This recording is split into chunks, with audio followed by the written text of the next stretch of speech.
Crossing पर एक ऊपरगामी सेतु की आवश्यकता है। संपार फाटक है वहाँ पूरे दिन जाम लगा रहता है।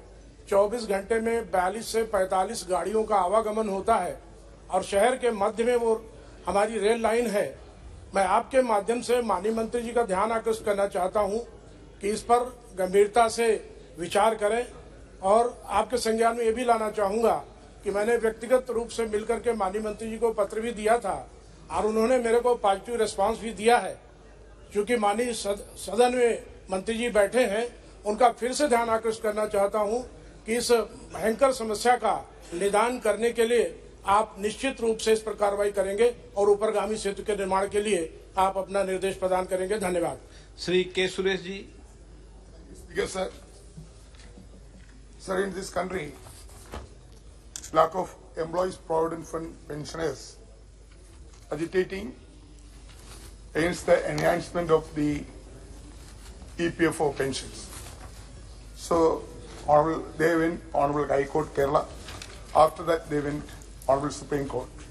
Recently, Supreme Court had given a verdict, but the Supreme Court direction is not implemented by EPFO organization.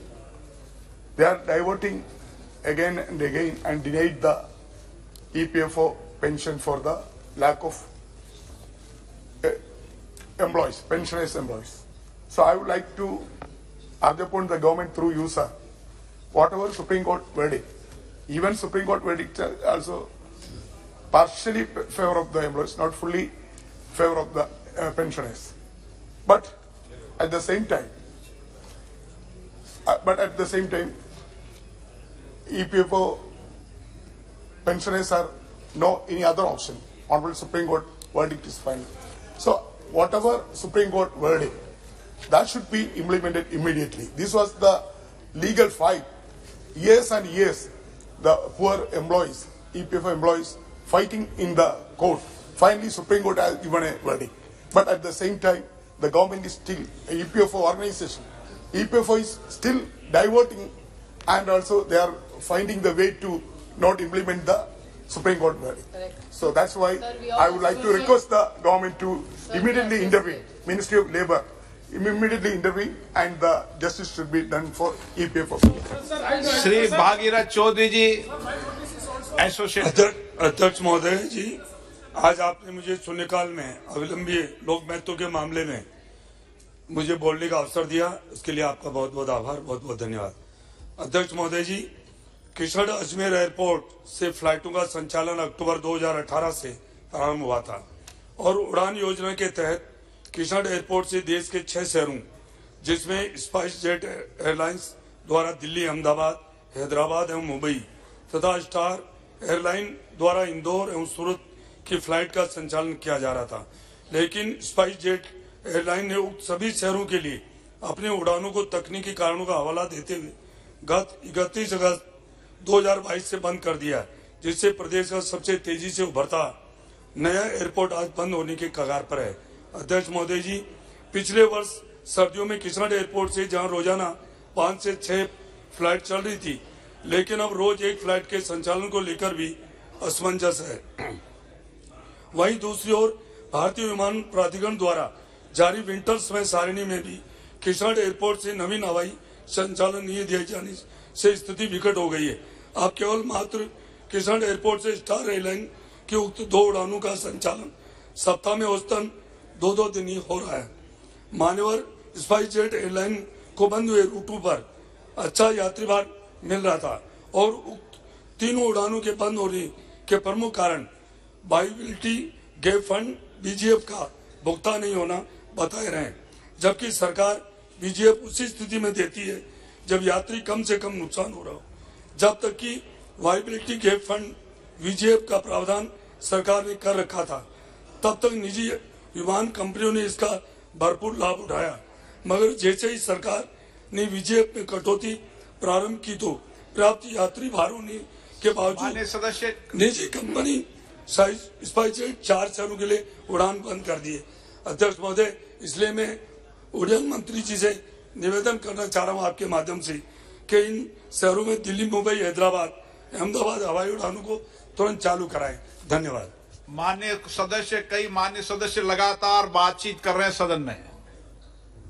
अगर दोबारा बात करेंगे तो नाम लेके इंकित करूंगा।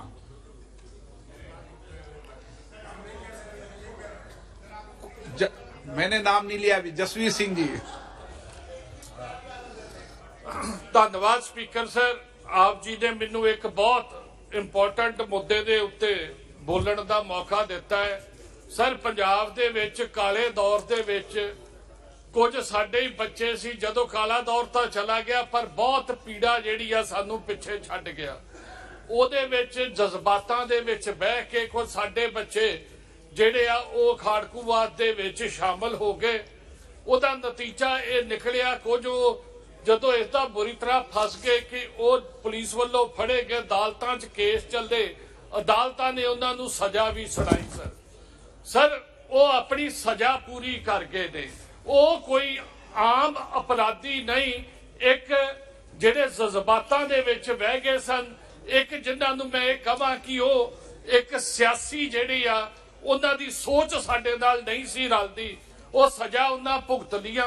ਪਰ ਅੱਜ ਵੀ ਪਰਮਜੀਤ ਸਿੰਘ, ਜਗਤਾਰ ਸਿੰਘ, ਲਖਵਿੰਦਰ ਸਿੰਘ, ਸ਼ਮਸ਼ੇਰ ਸਿੰਘ, ਗੁਰਬੀਰ ਸਿੰਘ, ਗੁਰਦੀਪ ਸਿੰਘ, ਦਵਿੰਦਰਪਾਲ ਸਿੰਘ ਵੱਖ-ਵੱਖ ਦੇਸ਼ ਦੀਆਂ ਜੇਲ੍ਹਾਂ ਦੇ ਵਿੱਚ ਕੈਦ ਪੂਰੀ ਕਰਕੇ ਸਰ ਉਹ ਜਿਹੜੇ ਆ ਅੱਜ ਵੀ ਜੇਲ੍ਹਾਂ ਦੇ ਵਿੱਚ ਸੜ ਰਹੇ ਆ। ਮੇਰੀ ਸਰ ਤੁਹਾਡੇ ਰਾਜ ਸਰਕਾਰ ਨੂੰ ਅਪੀਲ ਹੈ ਕਿ ਇਹਨਾਂ ਨੂੰ ਇੱਕ ਆਮ ਅਪਰਾਧੀ ਦੀ ਤਰ੍ਹਾਂ ਨਾ एक सियासी अपराधी की तरह डील किया जाए। इन्हां दा चाल चलन जिहड़ा इन्हां ने कैद कट्टी बहुत वधिया रहा। इन्हां ने एक चंगे आचरण का सबूत दिता है। इन्हां नूं राइट ऑफ फ्रीडम इन्हां दे दी कदर की जाए, इन्हां दे ह्यूमन राइट्स का जिहड़ा ख्याल रखा जाए ते इन्हां नूं तुरंत रिहा किया जाए। धन्यवाद। धन्यवाद माननीय अध्यक्ष महोदय, मेरा संसदीय क्षेत्र उदयपुर राजस्थान एक आदिवासी बहुल्य क्षेत्र है। इस क्षेत्र में कई ऐसे मार्ग हैं जो अभी तक 2 लाइन में ही बने हुए हैं, जिससे काफी दुर्घटनाओं की संभावना बनी रहती है। इसी के अनुरूप मैं सरकार से मांग करता हूं कि स्टेट हाईवे नंबर 36 जो उदयपुर सलूम्बर बांसवाड़ा तक 2 लेन में बना गया है, इस मार्ग को राष्ट्रीय राजमार्ग घोषित कर 4 लेन में बदलकर उदयपुर सलूम्बर बांसवाड़ा रतलाम मध्य प्रदेश तक करवाने का श्रम करावे, जिससे इस मार्ग पर होने वाली दुर्घटनाओं में कमी आएगी और आम जनता को एक राष्ट्रीय राजमार्ग का लाभ मिल जाएगा। धन्यवाद। श्री मोहम्मद फैजल जी। Thank you very much, Honorable Speaker Sir, for allowing me to raise a very important issue. The issue is the need of a legislative assembly has been a long cherished and desire of the people of Lakshadweep. So that desire has gone into an inevitable part within these years, sir.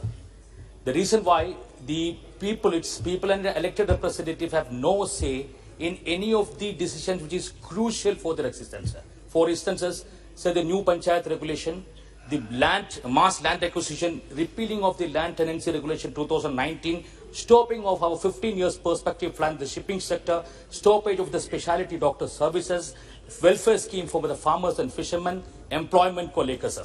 All these issues, people have been protesting in the road for the last so many months, and now there is a continuous relay strike going in the capital city for just a single demand, which we are celebrating the 75th year of our independence, where the people of Lakshadweep do not have that sort of. So my simple submission is that single demand is to have a legislative system where people aspiration are discussed and a consultative mechanism is developed so as to ensure the democratic right of the people. My urge with the Home Ministry is that when we celebrate the 75th year of our independence, let the people of Lakshadweep also enjoy the freedom of self-governance. Thank you so much. Chandrasekhar Sahu. Thank you, Speaker Sir.